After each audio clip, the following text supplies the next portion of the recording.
మనందరికీ లైఫ్లో ఎప్పుడో ఒకసారి జ్వరం వచ్చే ఉంటుంది. అయితే చాలామంది జ్వరం అనేది ఒక వ్యాధి అనుకుంటారు, కానీ కాదు. జ్వరం అనేది మనల్ని మనం రక్షించుకోవడానికి మన బాడీలో జరిగే ఒక మార్పు. అయితే అసలు జ్వరం అంటే ఏమిటి, జ్వరం ఎందుకు వస్తుంది, జ్వరం వచ్చినప్పుడు మన బాడీ లోపల ఏం జరుగుతుంది, ప్రమాదకరమైన డెంగ్యూ, మలేరియా జ్వరాలు ఎలా వస్తాయి, ఇలాంటి ఎన్నో ఇంట్రెస్టింగ్ విషయాలు ఈ వీడియోలో తెలుసుకుందాం. మనం జ్వరం గురించి తెలుసుకునే ముందు అసలు మన నార్మల్ బాడీ టెంపరేచర్ గురించి చూద్దాం. సాధారణంగా ఆరోగ్యంగా ఉండే ఒక మనిషి బాడీ టెంపరేచర్ 98.6 డిగ్రీస్ ఫారెన్హైట్ ఉంటుంది. మన బ్రెయిన్ లోపల ఉండే హైపోథాలమస్ అనే ఒక పార్ట్ మన బాడీ టెంపరేచర్ని మెయింటైన్ చేస్తూ ఉంటుంది. ఇది తన ద్వారా ఫ్లో అవుతున్న రక్తం యొక్క టెంపరేచర్ని బట్టి, అలాగే చర్మం నుండి వచ్చే సిగ్నల్స్ని బట్టి, అదేవిధంగా మన బాడీలోని అన్ని ప్రాంతాల నుండి వచ్చే కెమికల్ సిగ్నల్స్ని బట్టి మన బాడీ టెంపరేచర్ని ఎనలైజ్ చేస్తుంది. ఒకవేళ మనం ఆరోగ్యంగా ఉన్నా కానీ రోజంతా మన బాడీ టెంపరేచర్ ఒకేలా ఉండదు. ఒక 0.5 డిగ్రీ సెల్సియస్ ఉష్ణోగ్రత అటు ఇటు మారుతూ ఉంటుంది. మన బాడీకి తనకంటూ ఒక ఇంటర్నల్ క్లాక్ సిస్టమ్ ఉంటుంది. దీనిని సర్కేడియం రిథమ్ అని అంటారు. దాని ఆధారంగా మన బాడీ టెంపరేచర్ మారుతుంది. రోజు మొత్తంలో చూసుకుంటే మన బాడీ టెంపరేచర్ అనేది ఉదయం 4 గంటల టైంలో తక్కువగా ఉంటుంది, అలాగే సాయంత్రం 6 గంటల టైంలో ఎక్కువగా ఉంటుంది. కానీ ఆ డిఫరెన్స్ని మనం గుర్తించలేము. సరే, ఇప్పుడు మనం ఫీవర్ గురించి చూద్దాం. అసలు ఫీవర్ అంటే ఏంటంటే, నార్మల్గా మన బాడీ టెంపరేచర్ 98.6 డిగ్రీస్ ఫారెన్హైట్ ఉంటుందని చెప్పుకున్నాం కదా. అదే ఒకవేళ బాడీ టెంపరేచర్ అనేది 100.4 డిగ్రీస్ ఫారెన్హైట్కి సమానంగా ఉన్నా లేదా అంతకన్నా ఎక్కువగా ఉంటే దానిని ఫీవర్ అని అంటారు. దీనిని పైరెక్సియా అని కూడా అంటారు. అయితే అసలు మనకి జ్వరం ఎందుకు వస్తుందో చూద్దాం. ఒక్కొక్కసారి మన బాడీలోకి వైరస్, బ్యాక్టీరియా, ఫంగై వంటి సూక్ష్మజీవులు, వీటినే ప్యాథోజన్స్ అని కూడా అంటారు, ఇవి మన బాడీలోకి ఎంటర్ అవుతాయి. ఉదాహరణకి ఆల్రెడీ ఇన్ఫెక్షన్ సోకిన వాళ్ళు తుమ్మినప్పుడు, దగ్గినప్పుడు వచ్చిన గాలిని మనం పీల్చడం వల్ల కానీ, లేదా ఈ సూక్ష్మజీవుల ద్వారా కలుషితమైన ఆహారాన్ని తినడం వల్ల కానీ, లేదా దోమలు వంటివి కుట్టడం వల్ల ఈ సూక్ష్మజీవులు మన బాడీలోకి ఎంటర్ అవుతాయి. అలాంటప్పుడు మన బాడీలో ఉండే వైట్ బ్లడ్ సెల్స్ అనేవి పైరోజన్స్ అనే కెమికల్స్ని రిలీజ్ చేస్తాయి. ఈ పైరోజన్స్ రక్తం ద్వారా ప్రవహించి మెదడులోని హైపోథాలమస్కి చేరుకుని బాడీ యొక్క టెంపరేచర్ని పెంచమని సిగ్నల్ ఇస్తుంది. ఎందుకంటే మన బాడీలోకి ఎంటర్ అయిన సూక్ష్మజీవులు మన నార్మల్ బాడీ టెంపరేచర్ దగ్గర జీవించగలవు, కానీ అంతకన్నా టెంపరేచర్ పెరిగితే అవి బ్రతకలేవు, ఆ వేడికి చనిపోతాయి లేదా ఎక్కువ సంఖ్యలో వృద్ధి చెందలేవు. అంతేకాదు, ఇలా జ్వరం ద్వారా బాడీ టెంపరేచర్ పెరిగినప్పుడు వైట్ బ్లడ్ సెల్స్ ప్రొడక్షన్ కూడా పెరుగుతుంది. అలాగే మన ఇమ్యూన్ సిస్టమ్ యాక్టివేట్ అయ్యి ఇన్ఫెక్షన్కి కారణమైన వైరస్, బ్యాక్టీరియాని నాశనం చేస్తాయి. అందుకే హైపోథాలమస్ వెంటనే బాడీ టెంపరేచర్ని పెంచుతుంది.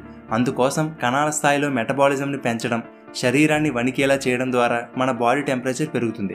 ఈ విధంగా మన బాడీలోకి మనకు హాని కలిగించే సూక్ష్మజీవులు ఎంటర్ అయినప్పుడు వాటిని నాశనం చేయడం లేదా వాటిని పెరగకుండా చేయడానికి మన బాడీ టెంపరేచర్ పెరుగుతుంది. దానినే మనం జ్వరం అంటాం. సింపుల్గా చెప్పాలంటే ఫీవర్ అనేది ఒక వ్యాధి కాదు, మన బాడీకి ఇన్ఫెక్షన్ సోకిందని లేదా రాబోతున్న ఒక డిసీజ్ని తెలిపే ఒక సిమ్టమ్. అలాగే ఈ జ్వరం అనేది మనలోకి ప్రవేశించిన వైరస్, బ్యాక్టీరియా వంటి వాటి నుండి మనల్ని రక్షించడానికి, మనం బెటర్ అవ్వడానికి న్యాచురల్గా టెంపరేచర్ పెరిగే ఒక ప్రాసెస్. ఫీవర్ వచ్చిందంటే దాని అర్థం మన బాడీ రికవర్ అవుతుందని. అయితే జ్వరం వచ్చిన ప్రతిసారి కంగారు పడవలసిన అవసరం లేదు. నార్మల్ జ్వరం వచ్చినప్పుడు తలనొప్పి, ఒళ్ళు నొప్పులు రావడం, నీరసంగా, అలసటగా ఉండడం, ఆకలి వేయకపోవడం వంటి సిమ్టమ్స్ అన్నీ కనిపిస్తూ ఉంటాయి. జ్వరం వచ్చినప్పుడు బాడీ టెంపరేచర్ 1 డిగ్రీ సెల్సియస్ పెరిగితే మన బాడీకి 12.5% ఎనర్జీ ఎక్కువ అవసరం అవుతుంది. అంటే సుమారు 20 నిమిషాల పాటు జాగింగ్ చేయడానికి ఎంత ఎనర్జీ అవసరమో అంత అన్నమాట. అందుకే జ్వరం వచ్చినప్పుడు ఎనర్జీ సరిపోక నీరసంగా ఉంటుంది. అటువంటప్పుడు జస్ట్ టాబ్లెట్స్ వేసుకుని రెస్ట్ తీసుకోవాలి. జ్వరం వచ్చినప్పుడు బాడీ చాలా ఎక్కువగా పనిచేస్తుంది కాబట్టి వాటర్ ఎక్కువగా తాగాలి. లైట్గా ఉండే బట్టలు ధరించి నీటిలో తడిపిన క్లాత్తో చర్మాన్ని తడుపుతూ ఉంటే దాదాపుగా జ్వరం 3 రోజుల్లో తగ్గిపోతుంది. మనకు వచ్చే జ్వరాలలో చాలా వరకు నార్మల్ ఫీవర్సే ఉంటాయి, కానీ ఒక్కొక్కసారి ఈ జ్వరం 3 రోజులైనా సరే తగ్గదు. అలాంటప్పుడు జ్వరంతో పాటుగా ఉన్న సిమ్టమ్స్ని గమనించాలి. శ్వాస తీసుకోవడంలో ఇబ్బందిగా ఉన్న, చర్మం మీద ర్యాషెస్ వచ్చి చర్మం ఎర్రగా మారడం, బాడీ పెయిన్స్ రావడం, వాపు, 3 రోజుల తర్వాత కూడా టెంపరేచర్ ఎక్కువగా పెరిగిపోతున్నా, అలాంటప్పుడు వెంటనే డాక్టర్ని కలవాలి. ఎందుకంటే ఇవి ప్రమాదకరమైన వైరల్ ఫీవర్స్ కానీ డెంగ్యూ, మలేరియా వంటి జ్వరాలు కావచ్చు. కానీ చాలామంది హాస్పిటల్ ఖర్చులకు భయపడి హాస్పిటల్కి వెళ్లకుండా మెడికల్ షాప్లో టాబ్లెట్లు తెచ్చి వాడతారు. ఒక్కొక్కసారి అది ప్రాణాలకే ప్రమాదం అవుతుంది. అందుకే ఇలా పెరిగిపోతున్న హాస్పిటల్ ఖర్చుల నుండి సేవ్ చేయడానికి మనకు హెల్త్ ఇన్సూరెన్స్ హెల్ప్ అవుతుంది. ఎందుకంటే ఆ హాస్పిటల్ ఖర్చు అంతా కూడా ఆ ఇన్సూరెన్స్ కంపెనీ భరిస్తుంది. ఒకవేళ హెల్త్ ఇన్సూరెన్స్ తీసుకోవాలనుకుంటే బెస్ట్ ప్లాట్ఫామ్ పాలసీ బజార్. దీనిలో నెలకు 390 రూపీస్తో ₹1,00,00,000 వరకు కవర్ పొందవచ్చు. సెక్షన్ 80D ద్వారా 75,000 రూపీస్ వరకు ట్యాక్స్ బెనిఫిట్స్ పొందవచ్చు. పాలసీ బజార్లో 25% డిస్కౌంట్ లభిస్తుంది. అండ్ దీనిలో 50కి పైగా కంపెనీలు ప్రొవైడ్ చేసే ఇన్సూరెన్స్లను కంపేర్ చేసుకుని బెస్ట్ హెల్త్ ఇన్సూరెన్స్ సెలెక్ట్ చేసుకోవచ్చు. ఎలాంటి మెడికల్ టెస్ట్ లేకుండానే ఇన్స్టెంట్గా హెల్త్ ఇన్సూరెన్స్ పొందవచ్చు. పాలసీ బజార్ 30 minutes క్లెయిమ్ సపోర్ట్తో పాటు డెడికేటెడ్ రిలేషన్షిప్ మేనేజర్ని కూడా ప్రొవైడ్ చేస్తుంది. అలాగే దీనిలో మనతో పాటు మన ఫ్యామిలీ మొత్తానికి కలిపి పాలసీ తీసుకోవచ్చు. Sugar patients, pre existing diseases ఉన్న వారికి కూడా వీళ్ళు కవర్ని ప్రొవైడ్ చేస్తారు. అలాగే ఆల్రెడీ ఉన్న ఎగ్జిస్టింగ్ పాలసీని రెన్యూ చేసుకునే టైంలో లో ప్రీమియమ్స్ ఉండే వేరే ఇన్సూరెన్స్ కంపెనీ కూడా పోర్ట్ అవ్వచ్చు. మీరు వర్క్ చేస్తున్న కంపెనీ నుండి కార్పొరేట్ హెల్త్ ఇన్సూరెన్స్ ఉన్నా సరే అది సరిపోకపోవచ్చు. అలాగే కంపెనీ మారే టైంలో అది అప్లై కాదు. కాబట్టి విడిగా ఒక హెల్త్ ఇన్సూరెన్స్ తీసుకోవడం మంచిది. వయసు పెరిగే కొద్దీ హెల్త్ పాలసీ తీసుకోవాలంటే కష్టమవుతుంది. ప్రీమియమ్స్ కూడా చాలా ఎక్కువగా ఉంటాయి. కాబట్టి వెంటనే ఒక హెల్త్ ఇన్సూరెన్స్ పాలసీ తీసుకోండి. సో ఈ వీడియో డిస్క్రిప్షన్ లో ఇచ్చిన లింక్ మీద క్లిక్ చేసి మీకు మీ ఫ్యామిలీకి బెస్ట్ హెల్త్ ఇన్సూరెన్స్ ని సెలెక్ట్ చేసుకోండి. ఇక టాపిక్ లోకి వెళ్ళిపోతే ఇప్పుడు మనం మలేరియా, డెంగ్యూ జ్వరాలు ఎందుకు వస్తాయో, వచ్చినప్పుడు మన బాడీలో ఏం జరుగుతుందో చూద్దాం. ముందుగా మలేరియా గురించి తెలుసుకుందాం. ప్రపంచంలో ఇప్పటి వరకు జరిగిన అన్ని యుద్ధాల్లో కలిపి ఎంతమంది చనిపోయి ఉంటారో అంతకన్నా ఎక్కువ మంది ఈ మలేరియా వల్ల చనిపోయారు. అంటే మలేరియా ఎంత ప్రమాదకరమో అర్థం చేసుకోవచ్చు. అయితే చాలా మంది కేవలం దోమలు కుట్టడం ద్వారానే మలేరియా వస్తుందనుకుంటారు. కానీ ఇది ప్లాస్మోడియం ఫాల్సిపరం అనే మలేరియా పారాసైట్ వల్ల వస్తుంది. కానీ దోమలు ఆ మలేరియా పారాసైట్ ని క్యారీ మాత్రమే చేస్తాయి. అలాగే అన్ని దోమలు ఈ మలేరియా పారాసైట్ ని క్యారీ చేయవు. కేవలం ఎనోఫిలిస్ క్యాంబీ అనే కొన్ని రకాల దోమలు కుట్టడం ద్వారా మాత్రమే వస్తుంది. ఈ మలేరియా పారాసైట్ తో ఇన్ఫెక్ట్ అయ్యి ఉన్న దోమలు మనల్ని కుట్టి రక్తం పీల్చుకుంటున్న టైంలో అక్కడ ఉన్న మన రక్తం గడ్డ కట్టకుండా ఉండడానికి దోమ తన సలైవాని మనలోకి పంపిస్తుంది. దీని సలైవా వలన రక్తం గడ్డ కట్టకుండా ఈజీగా ఫ్లో అవుతుంది.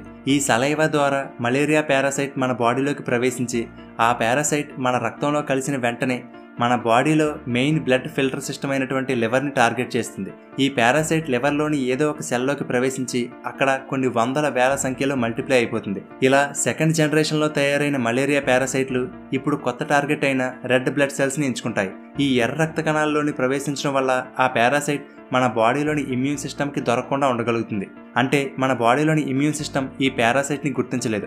అక్కడ ఎర్ర రక్త కణంలోకి చేరుకుని మళ్ళీ అక్కడ కొన్ని వందల వేల సంఖ్యల్లో మల్టిప్లై అయిపోతాయి. అలా ఈ మలేరియా పారాసైట్లు విపరీతంగా పెరిగిపోవడం వల్ల ఎర్ర రక్త కణాల సంఖ్య తగ్గిపోతుంది. అంతేకాదు జ్వరం రావడం, ఎక్కువగా వణుకు రావడం, చెమట పట్టడం, తలనొప్పి, వాంతులు రావడం, డయేరియా వంటి సిమ్టమ్స్ అన్ని కలుగుతాయి. సాధారణంగా దోమ కుట్టిన వారానికి ఈ సిమ్టమ్స్ చూపించడం మొదలు పెడుతుంది. ఒక్కొక్కసారి సంవత్సరం వరకు కూడా ఈ పారాసైట్ మన బాడీలో బయటపడకుండా ఉండగలదు. ఈ మలేరియా పారాసైట్ ఇప్పటిది కాదు, 20 మిలియన్ సంవత్సరాల ముందు నుండే ఉన్నట్టు శాస్త్రవేత్తలు గుర్తించారు. అంటే మన హ్యూమన్ ఎవల్యూషన్ మొదలవక ముందు నుండే ఈ పారాసైట్ ఉంది. ఇప్పటికీ కూడా మలేరియా వల్ల సుమారుగా సంవత్సరానికి 6 లక్షల మందికి పైనే చనిపోతున్నారు. అందుకే ఇప్పటికీ మలేరియాని మానవ చరిత్రలోనే మోస్ట్ డెడ్లియెస్ట్ డిసీజ్గా చెప్పుకుంటారు. కానీ ఈ మధ్యకాలంలో మలేరియాని పూర్తిగా నిర్మూలించడానికి అన్ని దేశాలు ప్రయత్నాలు చేస్తున్నాయి. ఇప్పటికే సుమారుగా 42 దేశాల్లో పూర్తిగా మలేరియా నిర్మూలించబడింది. 2030 నాటికి మన దేశంలో కూడా మలేరియాని పూర్తిగా నిర్మూలించే అవకాశం ఉందని అంచనా. నెక్స్ట్ డెంగ్యూ గురించి చూద్దాం. ఈ డెంగ్యూ అనేది ఫ్లవీవిరైడ్ అనే ఫ్యామిలీకి చెందిన వైరస్ వల్ల వస్తుంది. ఈ వైరస్ కూడా ఈడీస్ ఈజిప్టై అనే దోమల ద్వారా వ్యాప్తి చెందుతుంది. చికెన్ గున్యా, జికా అనే వైరస్లను స్ప్రెడ్ చేసేది కూడా ఈ దోమలే. ఆల్రెడీ డెంగ్యూ వచ్చిన వ్యక్తిని కుట్టిన దోమ మరొక వ్యక్తిని కుట్టడం ద్వారా ఈ డెంగ్యూ వ్యాప్తి చెందుతుంది. డెంగ్యూకి కారణమయ్యే దోమలు ఎక్కువగా పగటిపూట కుడతాయి. ఈ దోమ కుట్టినప్పుడు ఈ వైరస్ మన బాడీలోకి ప్రవేశించి ఏదైనా ఒక కణంలోకి చేరుకుంటుంది. ఆ హోస్ట్ సెల్లోని ఎనర్జీ మెటబాలిజం సహాయంతో డూప్లికేట్ అవుతూ కొన్ని వందల వేల సంఖ్యలో పెరిగిపోతాయి. మనం ముందు చెప్పుకున్నట్లు ఈ వైరస్ని చంపడానికి మన బాడీ టెంపరేచర్ పెరిగిపోతుంది. అలా డెంగ్యూ వచ్చిన వాళ్ళలో 104 degrees Fahrenheit వరకు టెంపరేచర్ ఉంటుంది.